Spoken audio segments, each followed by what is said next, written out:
This meeting is being recorded. Hello, everybody. My name is Renellys Perez, and I am a physical oceanographer working for the National Oceanic and Atmospheric Administration, or NOAA. I work at the Atlantic Oceanographic and Meteorological Laboratory in Miami, Florida. NOAA is a United States federal government agency. We study our oceans, our coasts, climate, and weather. We have satellites that take pictures from space, planes that fly into hurricanes, and underwater robots that explore the deepest parts of the ocean. I'll tell you a little bit about me. I grew up in Miami, Florida. My family immigrated to Miami from Cuba. From an early age, I knew that I liked the ocean and I liked challenging the laws of physics. And I guess that's what made me a scientist. I realized from when I was a teenager that I was good at math, computers, and science. And that's when I decided to follow this path. The best things about my job are solving puzzles, learning, travel and going to sea, working with a team of really smart people, and I particularly like talking to students, which I view to be future scientists. So what does an oceanographer do? An oceanographer studies the oceans, how they are changing, how they affect things like weather, climate, and life on our planet. A physical oceanographer like myself studies ocean currents, and you can think of ocean currents like rivers in the ocean that allow water to move from one part of the ocean to another. This map is showing you some of the well-known currents in all of the ocean basins, and what you can see is all of the oceans are connected. So here's a short video that I'm going to show you on ocean currents, and I'm just going to show the first part of the video.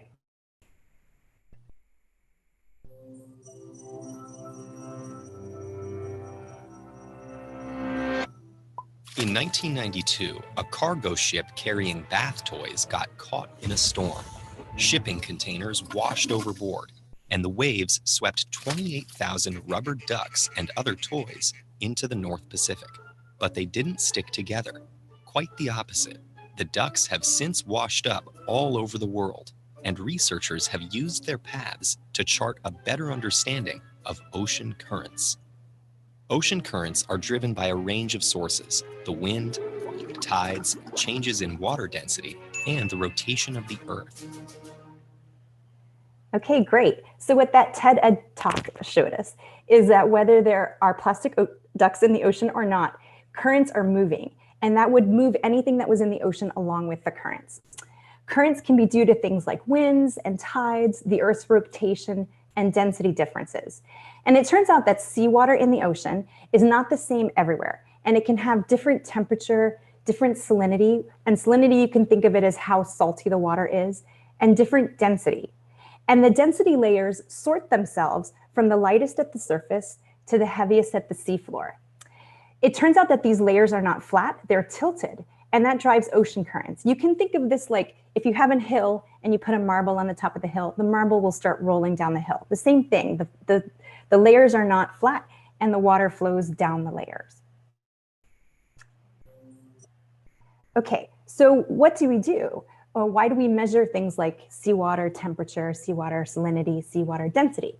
Well, one of the reasons why we measure seawater temperature is because it's one of the things that most strongly controls seawater density, which is what we learned just previously drives ocean currents. And so you can think of ocean density, if you haven't heard of this in your classrooms. Density is how much mass or how much stuff is packed into a given volume or box. You can think of density as how heavy the water is. So imagine we're going to do this tank experiment. Imagine that this tank is a model for what's happening in the North Atlantic Ocean with warm water at the equator, which is food-colored red, and cold water near the North Pole, which is food-colored blue. And you get more heat at the equator because you're getting more net energy from the sun, and that's why it's warmer.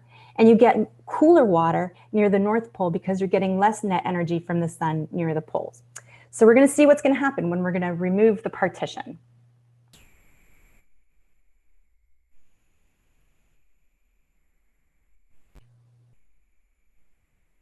All right, great. What we saw here is that the warm water is lighter than the cold water, and it floated near the surface, and the cold water is denser and it sinks below. And that's because when you warm water, it expands and it becomes less dense. And when you cool it, it contracts and becomes more dense. The other thing that you saw when we removed this separation is that we created a current in the tank. There's a surface current that takes that warm red water towards the North Pole, and then the dense water that sinks below the warm water flows back to the equator. So we had just a temperature difference, which created a density difference, which drove an ocean current. And this ocean current acts to move heat around the tank. It's moving the warm water to one location and the cold water to another location. So that's what the oceans are doing. They're moving around heat. Okay, so now we're going to do a second demonstration, and this is with a salt difference. So we have fresh water, which is food colored blue, and we have salt water, which is food colored yellow. And so we're going to, again, see how salt can affect density and set up a current in the tank. So when we remove the separation, what we see is the salty water, which is yellow, is heavier and it sinks below the fresh water, which is blue. And again, we've set up a current in the tank. So we're changing the flow in the tank. There was no flow, and then we remove the separation, and now there's a current in the tank. And so the reality in the ocean is you don't just have fresh water and salty water, cold water and warm water. You have a combination of all of those things. And you don't really have two layers, you have like a continuum of layers. And one of the things we want to do as oceanographers is sample through those continuum of layers. So we want to lower instruments from the sea surface down to the sea floor to help us understand how the density is changing from the sea surface down to the sea floor and how ocean currents are changing. And this picture is showing you one of the instruments that we use to do that. It's called the Conductivity, Temperature, and Depth, CTD, rosette frame. And we use that basically to measure ocean temperature and salinity. And by the time you get to the bottom of the ocean, so we lower this thing all the way to the bottom of the ocean, and then we bring it back up to the surface. There's a lot of pressure at the bottom of the ocean. And it turns out if you take a regular styrofoam cup, it shrinks when you attach it to the frame and you lower it all the way down to the surface due to the pressure of all of that water above you. So this is illustrating the third thing that can affect ocean density, which is pressure. And I can't really demonstrate that in a small tank, but we can see in the real ocean the effects of pressure on ocean density by this little styrofoam cup example. So I'm going to show, if it works, another short clip, which I will forward through. CTD casts are routine in oceanographic work. The carousel or rosette of large bottles, also called niskins, are triggered by a computer operator to close and collect water at specified depths.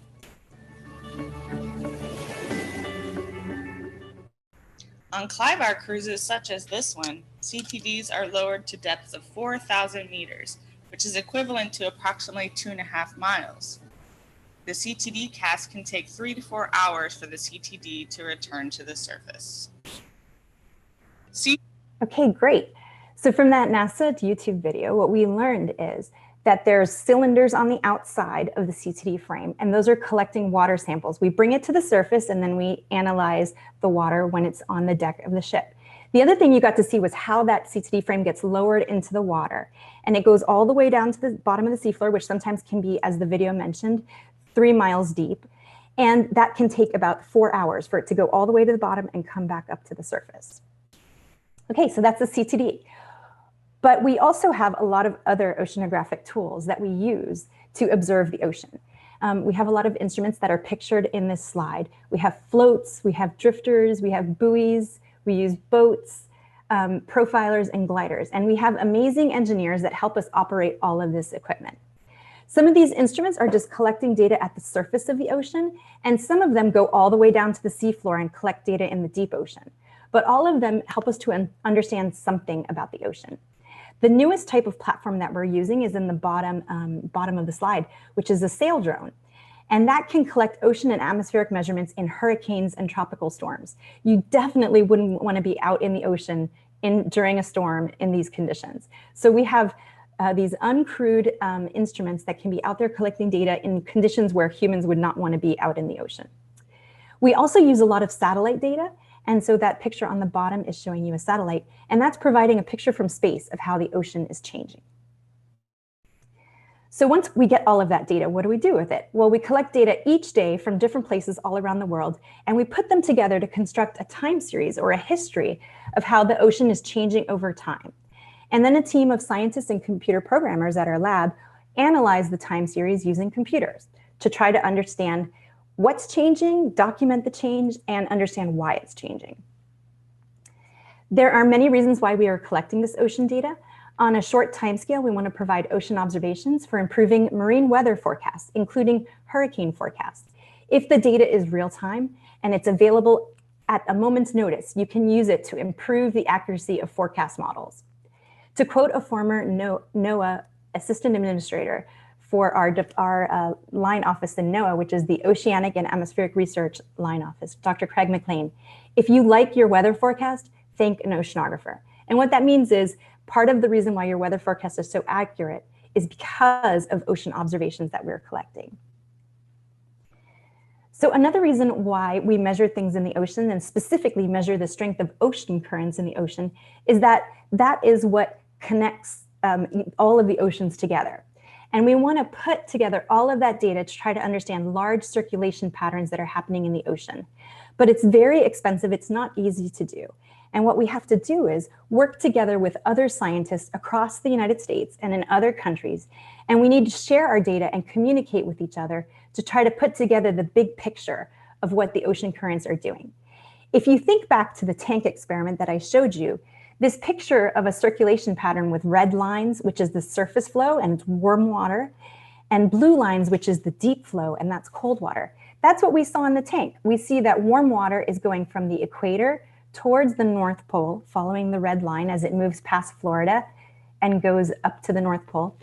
And then it sinks and becomes cold water and sinks and returns back along the blue line. And that's just what we saw in our tank experiment. And that's just driven, it's driven in part by winds at the surface, but it's really driven by these density differences, these temperature and salinity differences that are driving this large scale ocean circulation. And again, as we mentioned in the tank, that ocean circulation is important because it's moving heat around. And heat is what affects climate, weather, sea level, and marine life. So those are the reasons that we're studying ocean currents on such a large scale. And as I alluded to on my previous slide, currents can also affect sea level. You can see that from this animation, which is showing you basically an idealized version of the sea level between Florida and the Bahamas. Between Florida and the Bahamas, there's a large current that runs across, which is called the Florida current. And it later becomes something that you might be more familiar with, which is the Gulf Stream. And that is part of this very big circulation. It's just that circulation when it runs past Florida. And that current that's flowing past between Florida and the Bahamas is sustaining a sea level difference between Florida and the Bahamas. And if you weaken the strength of the current, you're going to weaken the sea level difference between Florida and the Bahamas. And you can see when the current is weak, Florida's sea level goes up in that animation. And when the Florida current is strong, the Florida sea level decreases in that animation relative to the Bahamas. And so this is showing you how a current can affect something that you care about, the sea level off of the coast of Miami. And as you know, we're experiencing sea level rise, and that impacts the people that are living on the coast. And so if you have long-term trends, sea level rise, you have current changes, you happen to have a tide event and a wind event, and those are all happening for a period of time, like a few weeks to a few days, in the same direction to all increase sea level, you can have short-term inundations, which means flooding on the coast. And so it's important to be able to track these currents and how they're changing so we can inform the public and let them know, this is not the best time to drive on the beach. There's going to be some flooding on the streets. And this is one of the reasons that we're studying ocean currents. Another reason that we study currents is that they can move around nutrients, which animals need to live. They can move around small marine animals, plants, plastics, pollutants.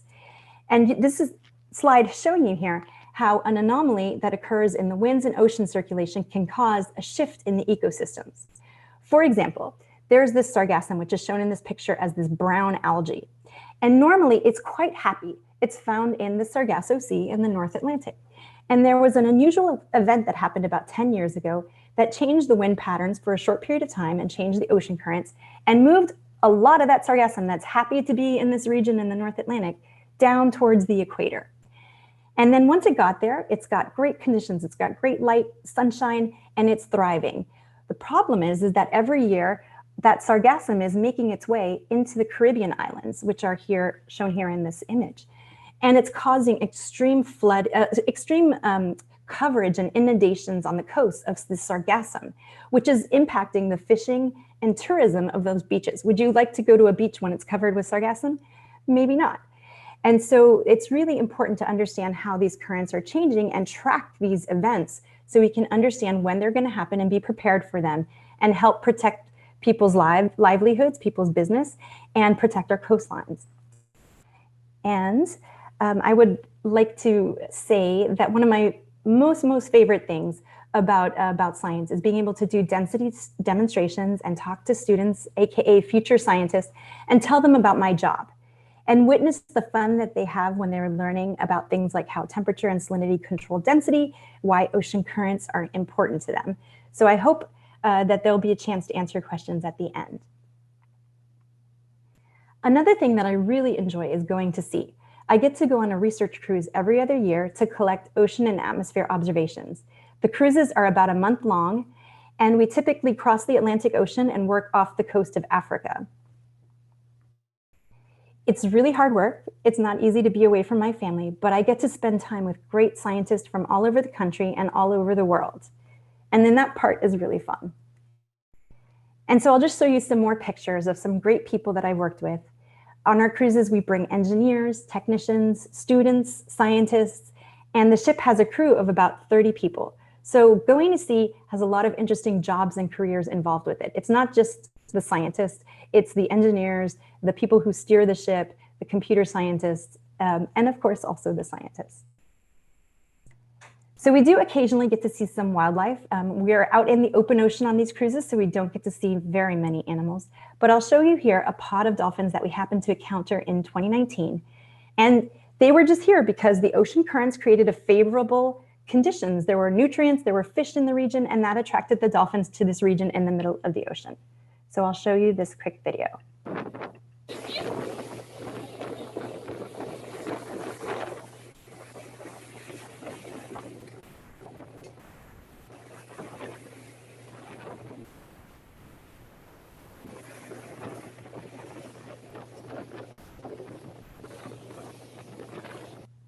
All right.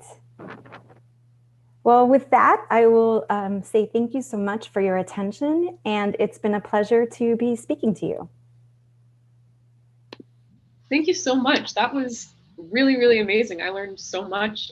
Density and temperature and salinity. It's so interesting how that all plays a role, and to see things from sargassum to little rubber duckies traveling all over the world to all these different regions really shows you how much it's all connected. I do have a couple of questions for you. To start off, I was wondering before this if there was anything else besides wind that causes these deeper currents, but you've already covered that with all the other factors in the experiments that we got to see. What was that key moment that you knew, like, I want to be a scientist? What age, like, did you have that aha moment? Did you have something that happened? You're like, that's it, that's what I want to do. Yeah, I think as I mentioned a little bit in my presentation, I was a teenager. I realized that I was good at math, I was good at science, and I didn't know what to do with it. And I just started talking to people about different careers, and I heard that marine science was a place where they needed people who were good at math and good at science. And so that is what put me in that category.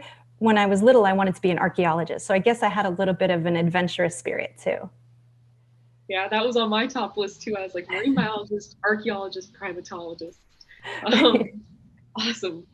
And then we talked about all these factors that impact current. Does the moon impact the ocean currents? Yeah, great question. So tides are affected by the planetary bodies around us. So mostly the moon, also the sun.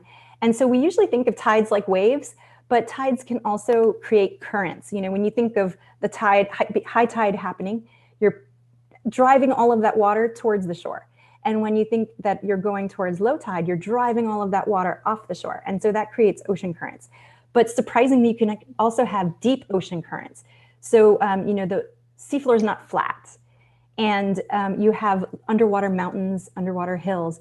And when the tides are moving towards the coast and interacting with those topographic features, so those mountains and those hills, they can set up in deep waves and currents on those features. Wow, I had no idea about that. That's so cool. And then why did you choose to study ocean currents? Is it hard? Do you think it's like a hard job? Great question. So I decided to study ocean currents because I wanted to study something tangible. So I was interested in why things do what they do, why things move the way they move. And the oceans were just something outside my backyard, at the beach, something I could see. And I was just always curious, what makes the ocean waves do what they do? What makes currents do what they do? And is it easy? Is it hard? I wouldn't say it's impossible. It's not easy, but I think that's, for me, what makes it fun, because anything that's a challenge for me is fun. I agree. That's awesome. Well, thank you so much for taking time. I certainly learned a lot. I know our audience has definitely learned a lot. So thank you so much. This was fabulous. It was my pleasure. Thank you.